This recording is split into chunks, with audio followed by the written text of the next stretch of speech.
புதுக்கோட்டை மாவட்டம் பிசானத்தூர் கிராமத்தில் தனியார் உயிரி மருத்துவ கழிவு ஆலை அமைப்பதற்கு எதிர்ப்பு தெரிவித்து கடையடைப்பு போராட்டம் நடைபெற்று வருகிறது. இதுகுறித்த கூடுதல் தகவலை செய்தியாளர் சுந்தர் வழங்கிட கேட்கலாம்.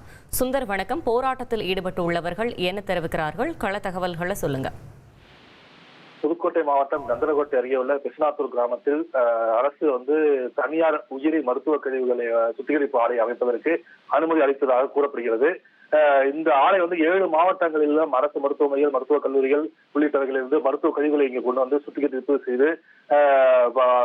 செய்வதுதான் இந்த ஆலையின் நோக்கமாக இருக்கக்கூடும் என்று தகவல் வெளியாகியுள்ளது.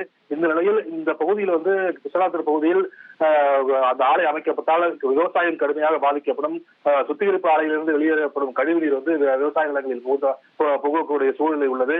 ஆனால் அதெல்லாம் விவசாயம் முற்றிலும் அழிந்து போகும் என்ற கோரிக்கையை தான் கடந்த 30 தினங்களுக்கு மேலாக அந்த பகுதி மக்கள் காத்திருப்பு போராட்டத்தில் ஈடுபட்டு வருகின்றனர். இந்த போராட்டத்திற்கு பல்வேறு அரசியல் கட்சிகளும் ஆதரவு தெரிவித்துள்ளன.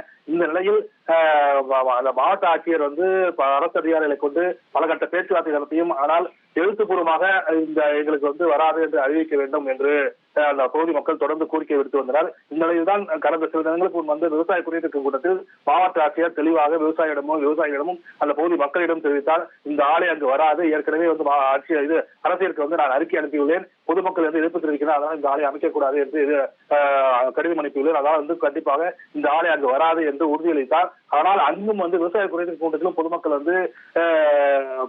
எழுத்துப்பூர்வமாக வேண்டும் என்று கூறினார். ஆனால் எழுத்துப்பூர்வமாக நான் அறிவிக்க முடியாது, அரசுதான் அறிவிக்க வேண்டும் என்ற மாவட்ட ஆட்சியர் கருத்தாக இருந்தது. இந்த நிலையில் தான் இந்த பிசானத்தூர் கிராம மக்களின் போராட்டத்திற்கு ஆதரவு தெரிவித்து இன்று கந்தரகோட்டை பகுதியில் உள்ள அனைத்து கடைகளும் அடைக்கப்படும் என்று கந்தரகோட்டை வர்த்தக சங்கத்தில் தெரிவித்திருந்த நிலையில் இன்று காலை முதல் அனைத்து கடைகளும் மூடப்பட்டுள்ளன. இதனால் அந்த கடைகள் மூடப்பட்டுள்ளதால் பொதுமக்கள் பெரிதும் பாதிக்கப்பட்டுள்ளனர், வர்த்தகர்களும் பெரிதும் பாதிக்கப்பட்டுள்ளனர். இந்த போராட்டத்திற்கு ஆதரவு தெரிவித்து இந்த ஒரு நாள் கடையெடுப்பு போராட்டமானது தற்போது நடைபெற்று வருகிறது. இதனால் சாலைகள் நெரிசோடி காணப்படுகிறது. குறிப்பாக பள்ளிகளுக்கு செல்லும் செல்வோரும் பள்ளிக்கு செல்லும் மாணவ மாணவிகள் தான் சாலைகள் சென்று வருகின்றனர் என்று குறிப்பிடலாம். இந்த நிலையில் தான் இந்த போராட்டமாக தொடர்ந்து நடைபெற்று வருகிறது. தகவல்களுக்கு நன்றி சுந்தர்.